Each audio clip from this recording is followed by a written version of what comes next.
Sabe por que a igreja cresce? A igreja cresce quando há investimento nela. Toda igreja que você não vê investimento é aquela coisa arcaica. Ah, desde quando eu era pequeno eu frequento essa igreja e ela está do mesmo jeito.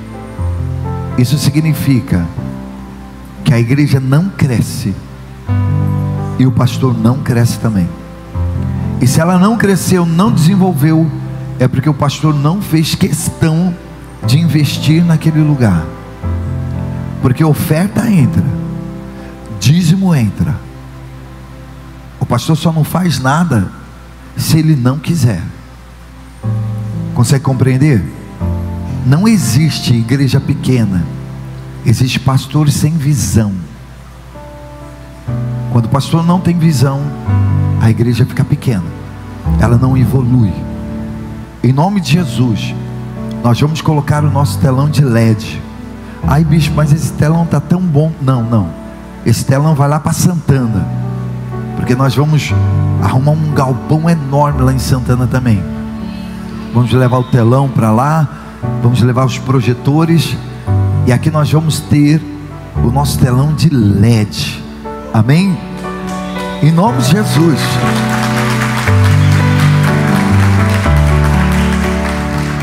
Essas cadeiras nós vamos mandar lá para Santana, porque as nossas cadeiras aqui serão poltronas. Está pensando o quê?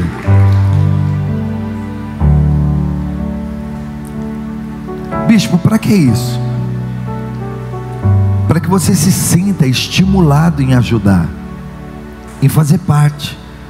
Ora, já que você não pode fazer parte da obra de Deus sendo um voluntário, um cooperador, um pastor, um obreiro, um músico, um sonoplasta, um videomaker, bispo, eu não tenho esse chamado. Tudo bem, você pode não ter esse chamado, mas todas as pessoas têm um chamado para ajudar.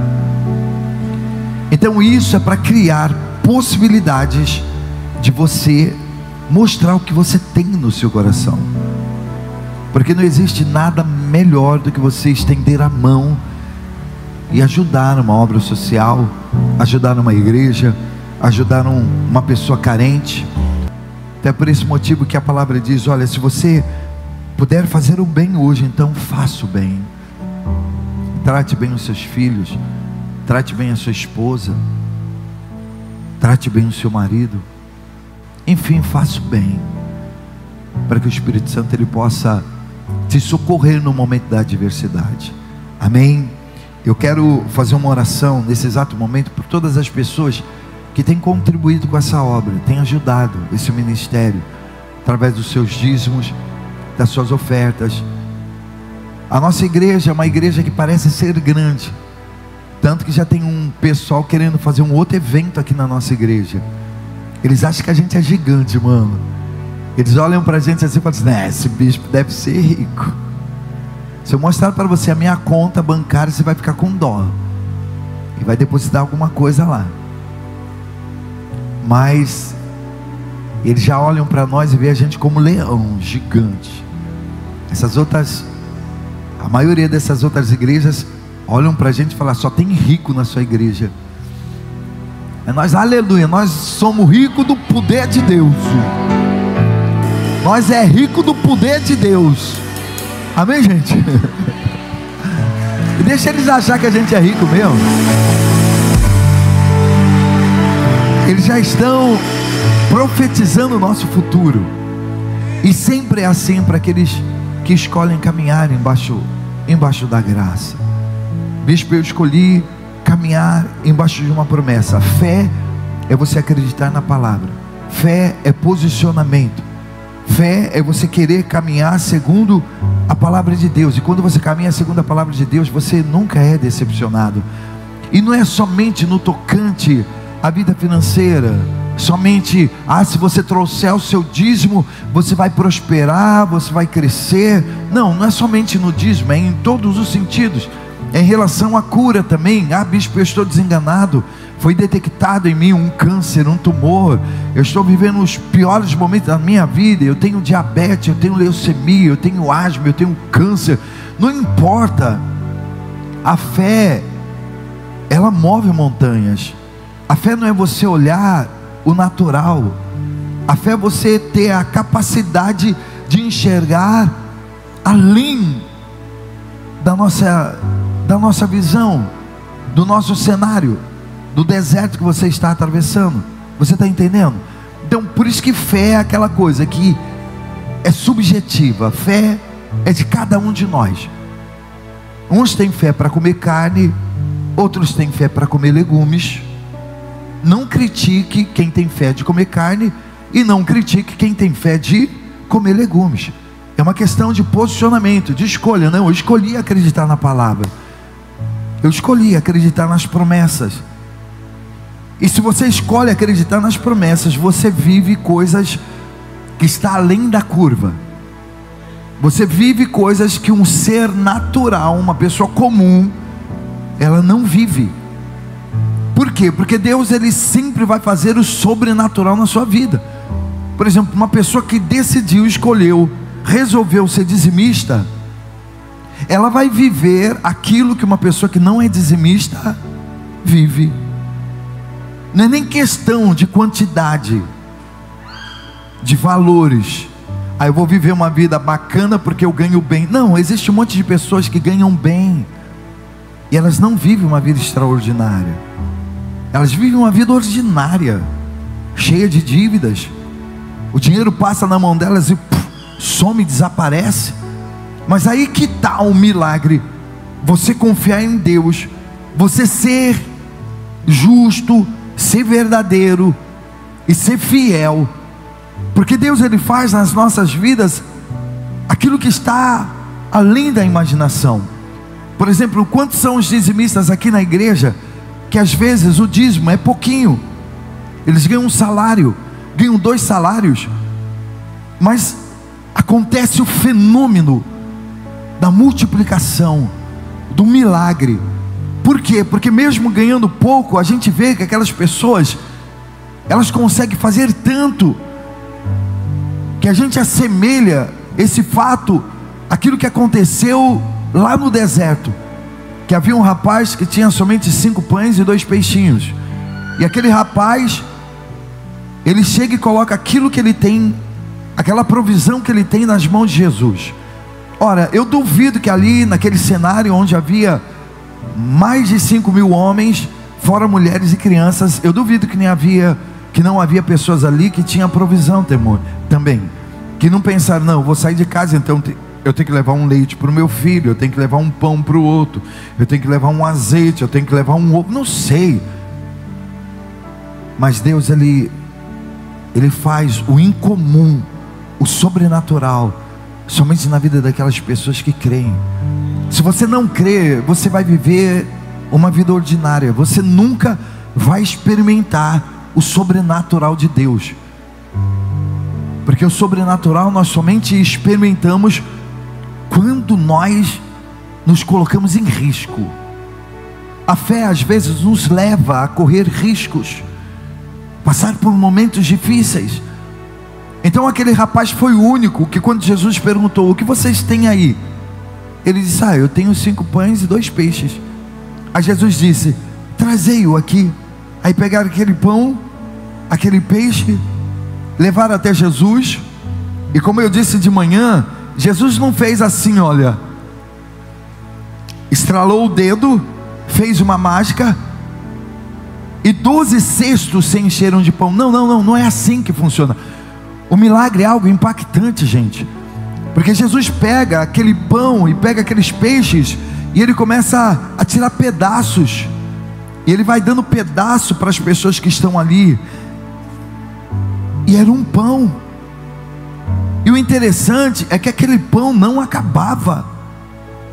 Por mais que Jesus partisse, desse para um, desse para outro, desse para uma criança, desse para um adolescente, desse para um senhor, para uma senhora, desse para um ancião, não acabava. E os seus discípulos foram também, pegaram e começaram a repartir, e não acabavam. Sabe por quê? Porque Deus é o Deus da nossa provisão, e quando nós resolvemos depositar a nossa fé nele, por mais pouco que você ganhe, por menor que seja o seu salário, por menor que seja aquela parte que fique com você, Ele prospera de tal forma que as pessoas ficam impactadas. E elas olham e dizem: meu Deus, como pode? Esse homem, ele ganha menos que eu, essa mulher ganha menos que eu, e consegue fazer tantas coisas.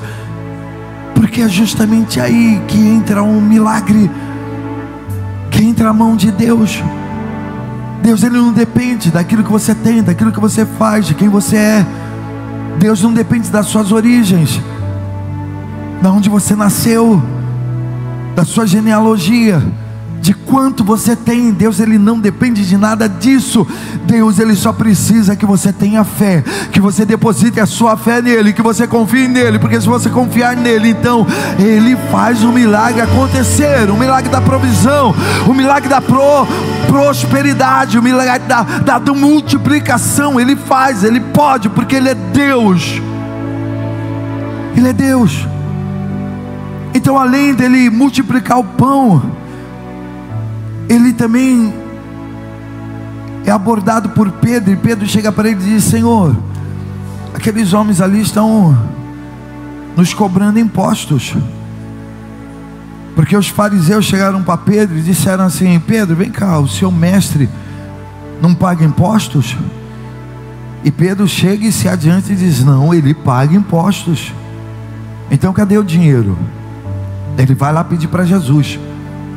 Pedro mal sabia que Jesus era da linhagem de Davi, estava isento de pagar impostos, porque há muitos anos atrás o rei Saul disse assim: olha, quem derrubar Golias vai casar com uma das minhas filhas, e não somente ele, mas toda a sua descendência ficará isento de impostos para sempre.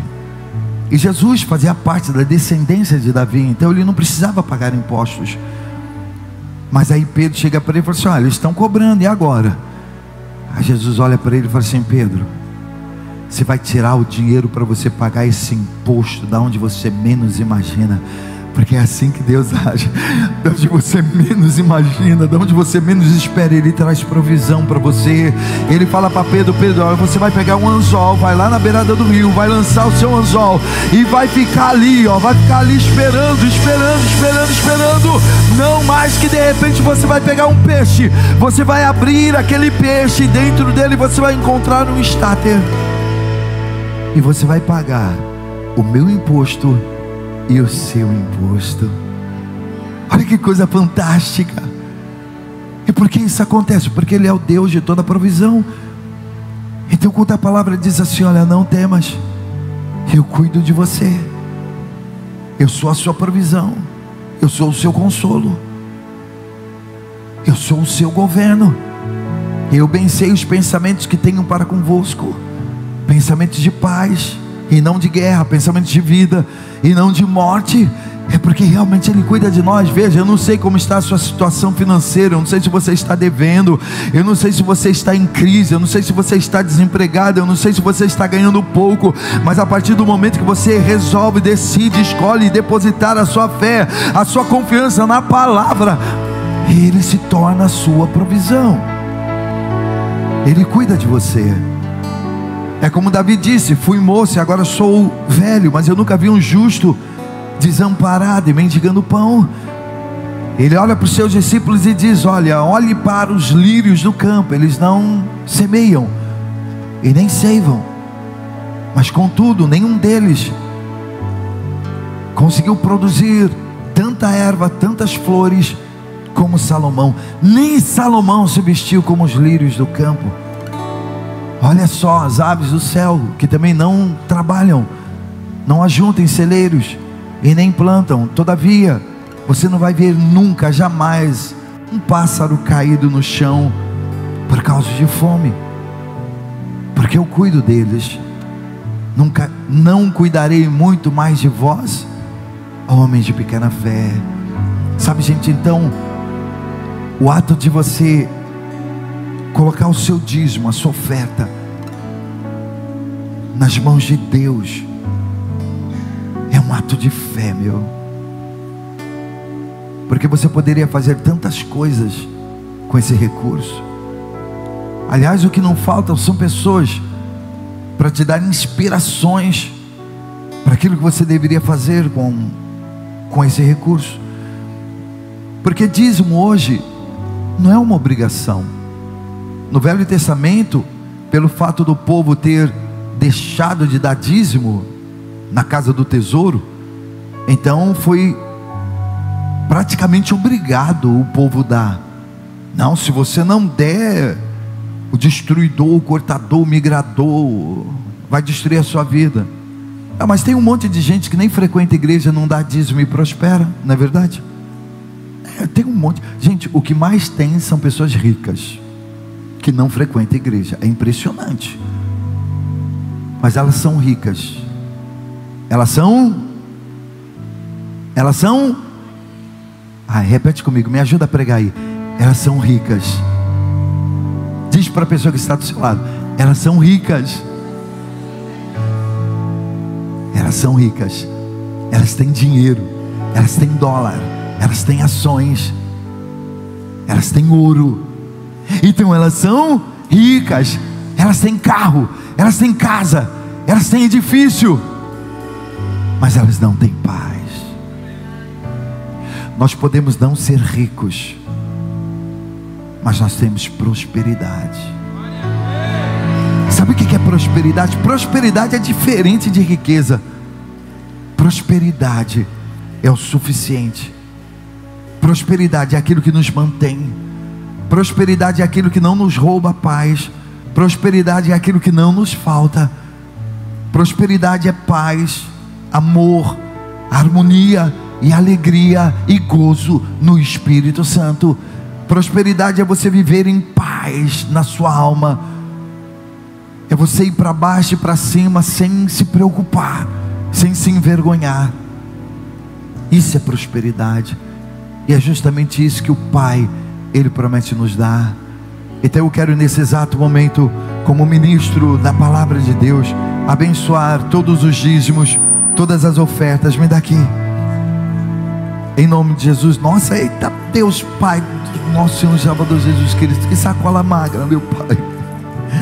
Oh meu Deus, mas isso aqui vai mudar, sabe por quê? Porque você escolheu, decidiu, mesmo sendo pouco, e mesmo ficando com pouco, você escolheu, decidiu ajudar essa obra, entregar esse pouco na mão de Deus. Então eu tenho certeza que Ele vai prosperar, Ele vai multiplicar, Ele vai abrir portas que você nem imaginava que Ele poderia abrir, Ele vai fazer coisas que você nem imaginava que Ele poderia fazer, Ele vai trazer a provisão, sim, Ele vai trazer a prosperidade, Ele vai fazer você vivenciar coisas que de repente você até agora nunca vivenciou.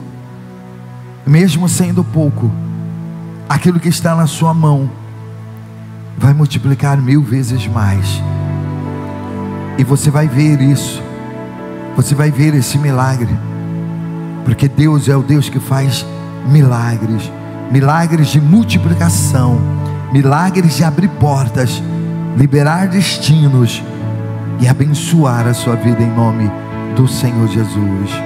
E que todos digam assim seja. Amém, amém, graças a Deus.